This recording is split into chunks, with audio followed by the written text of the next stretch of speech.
Hello everybody and welcome back to my channel. This week we're doing a sit down video and we're going to be talking about all the books I'm going to be unhauling, books that I've unhauled in the last week, and then some new books I've brought into my collection.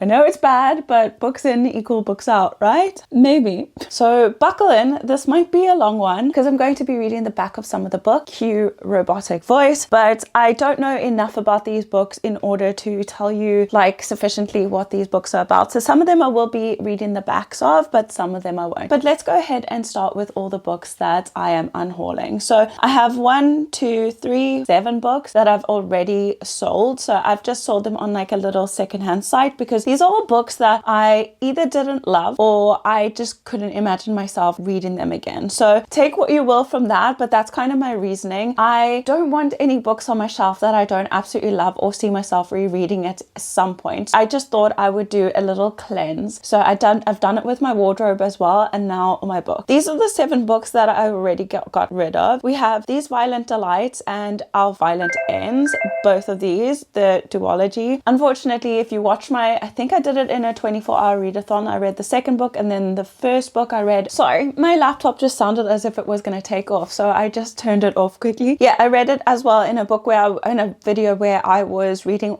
books from authors that I've had on my shelf or haven't read from. I read this and both of these were unfortunately a 2-star. I really didn't enjoy the way it was written. I didn't like the fact that it was called a fantasy, but the only fantastical bit about the book was really a monster, which didn't make any sense to me. So I just didn't love these and I sold them off. I literally sold them for so cheap because I just didn't want them on my shelf anymore. So those are the first books I got rid of. Then I've unhauled The Quiet Tenant. I also read this in a 24-hour readathon and it was the tail end of the readathon. I was not feeling great and that could be the reason, but also the font was so small. It felt like the book was condensed to be like 200 and something pages when it needed to be like maybe even 400, where they could have had a more legible font. That also irked me, but ultimately it wasn't my favorite. It was a 3-star, but it wasn't my favorite thriller ever. So I decided that we would get rid of this one, and it was written by Clemence Michelon. I don't know, but it sold pretty quickly. I think I just uploaded it onto the site and it was snatched up immediately because one of the ladies said that she had been looking for the book for ages. So got rid of that. Then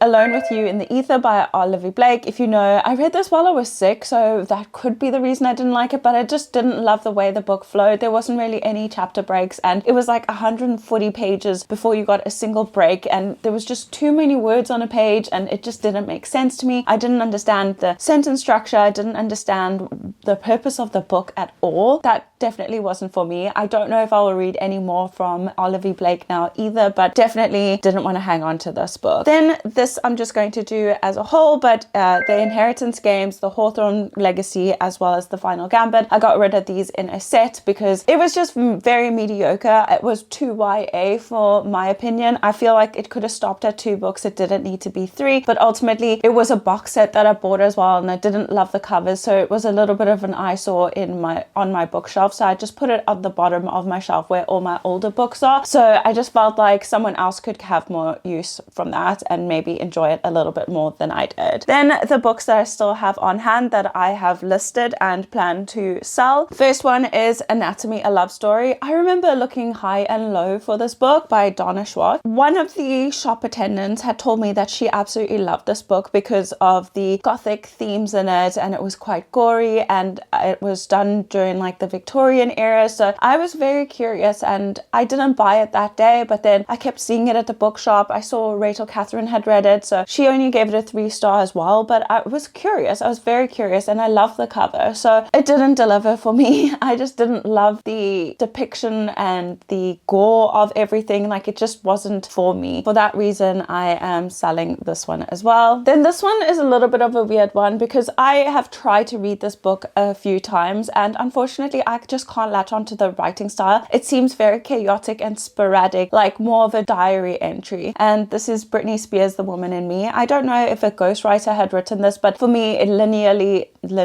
for me, it wasn't very linear. So we're jumping around a lot, and some of the stories were put in place to give a little bit of a shock value, so you would be inclined to read more. But ultimately, because it wasn't linear, I felt like it was jumping around too much. I couldn't keep focus, and unfortunately, this isn't one that I actually want to hang on to. Although I do think it's a gorgeous book, like I just feel like, yeah, it's not for me, though, just the way it's written. So this is another one that is listed. All That's Left to Say by Emery Lord. I was excited for this book as well because I thought the cover was awesome, as well as it being about drug addiction, and it was like a little mystery. I felt like I would really love this book because I love any books centered around addiction. This didn't deliver either. It felt very juvenile. I felt like the main female character was so emotionally driven that she made stupid mistakes. She wouldn't listen to reason, so it just didn't align with my taste. Personally, I did give it a 3-star, but ultimately, if it was more of like a general fiction, I think it would have done well. But because they added in the mystery element, I feel like it just pushed it to a side of things that I personally didn't enjoy. So this is next on the chopping block. This one I read like maybe 2 years ago, and it's Reckless Girls by Rachel Hawkins. I didn't talk about it on my channel, but I did like the storyline, and I think it moved pretty quickly, but it was just a little bit too far-fetched in my opinion. I think I gave this a 3.5 if I'm not mistaken. It was like one of the first books I read in a while, and again, the font is absolutely minute, so I don't see myself ever reading this again. So I think for that reason, someone else can have a go and see if they enjoy it. I unfortunately haven't even read this one. This is by Terry Pratchett, and it's The Weird Sisters. For me, the writing is a little bit strange. It's very like Old English, firstly, and secondly, I don't know if you'll be able to see it while I page through. There are no chapters, it's just one long story. So I think I got like 12 pages in and there was just no reprieve. This unfortunately is just not for me. And my husband really wanted me to read a Terry Pratchett because he grew up with this. Like his mom read him the stories, I think. He's never physically read it himself, but he really wanted me to get into it. But unfortunately, just the way it was written doesn't sit well with me. And unfortunately, I don't think I want it on my shelf any longer. And the last book we will be unhauling here is The Cloisters. Again, I tried to read this during a 24-hour readathon, and I thought it was more dark academia because it does focus on divination and tarot cards, and all of that interests me a lot. I thought it was going to be great, but ultimately it wasn't really about that. That was more of a side plot rather than studying our main female character, the struggles that she's gone through, what she would do to come up above everybody else, and how women are so competitive in the workplace, especially if you have a male superior who favors one rather than the other, and the lengths that people will go through for attention. And unfortunately, that didn't sit very well with me. I don't think it was very well written. It focused a lot on art history because she was an art history major. I understand that, but it was brought into every single chapter, every single conversation, and I felt like it was just too much. That's gonna have to go. So now let's get into the books that I've hauled over the last few months. It is just a collective haul. I haven't included my birthday in it because I already did a full birthday haul and I didn't want to include those. But since then, I have bought a few other books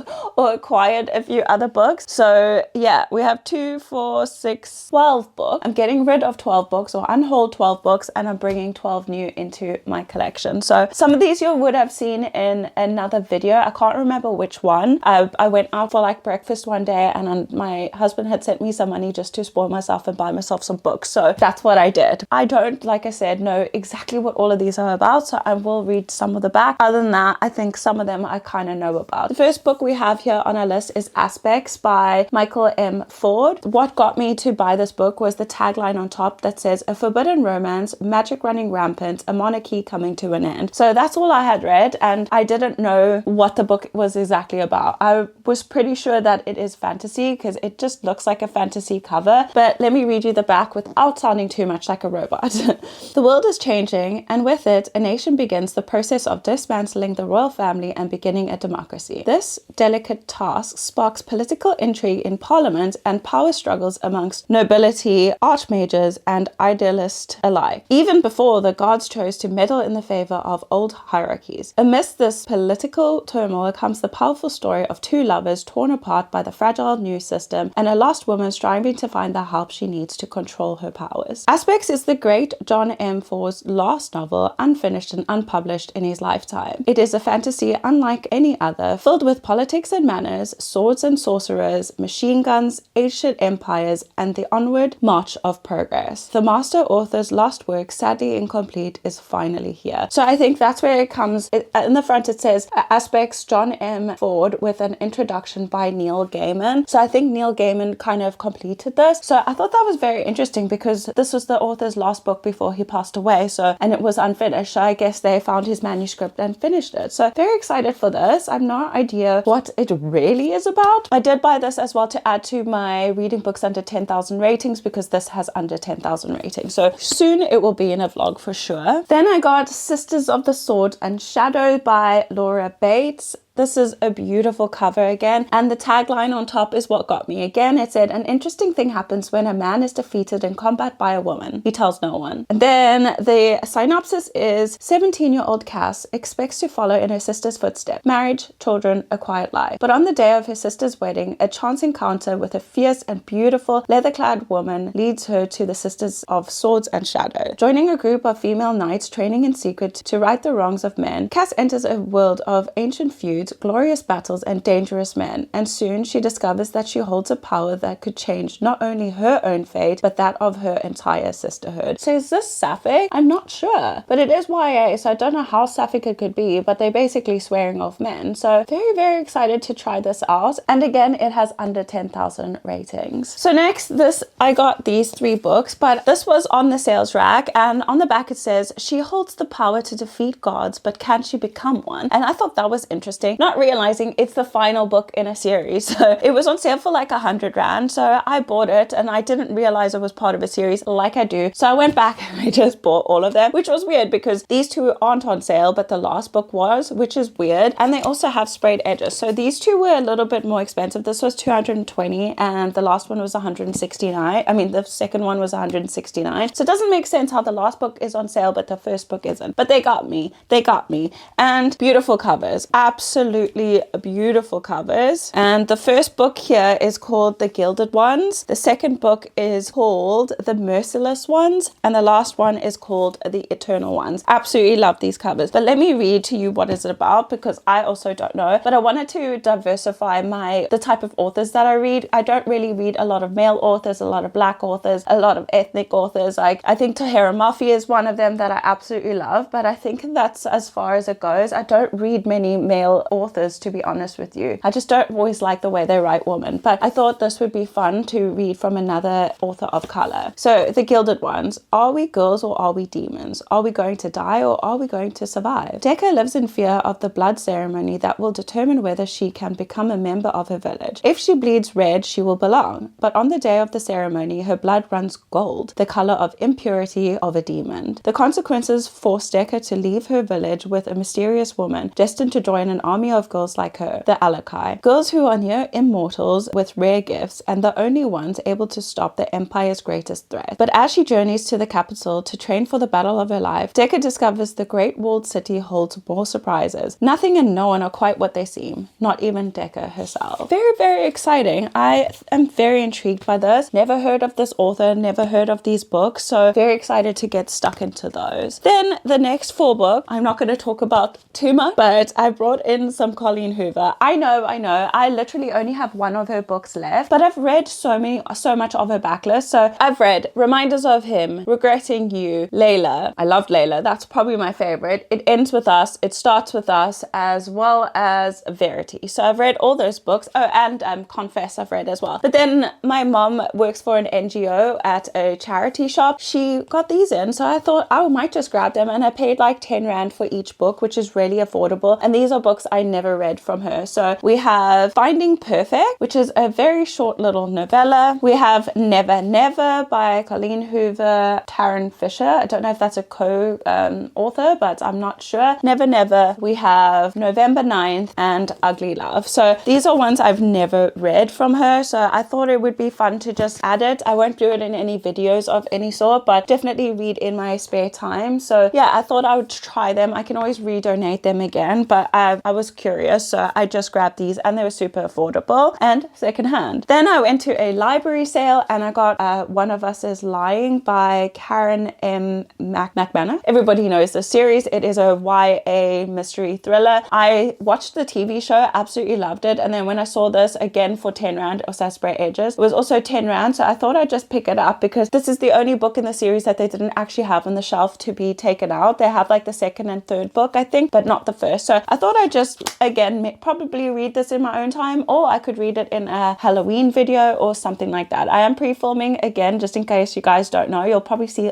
this video only in November, but just wanted to let you know that I got this, and I probably will read it before you see this video, but this is a collective haul. Next, I actually got this with a birthday voucher I went a little bit later than my birthday, so it wasn't in my birthday haul, but I had a voucher for exclusive books, so I picked this one up. This is The Book of Azrael by Amber V. Nicole. I was always very curious about this series. I know everybody loves it. The font is tiny, it's minute. I'm very excited for this. It is a series, and it says, where there are gods, there are also monsters. For 1,000 years, the ether world has known peace until now. Many centuries ago, desperate to save her dying sister, Diana made a deal with Caden, a monster far worse than any nightmare. Locked in a servitude to him, she is forced to hunt down an ancient relic held by her most dangerous enemies, an army led by Sam Kyle, the world ender. Apparently Sam Kyle is one of those shadow daddies that everybody loves too. After the gods' war, Sam Kyle hid from everything, denying his crown and deserting his people. Now, an attack on those he loves sends him back into the realm he never wished to return to, and into the sights of an enemy he had hoped to forget.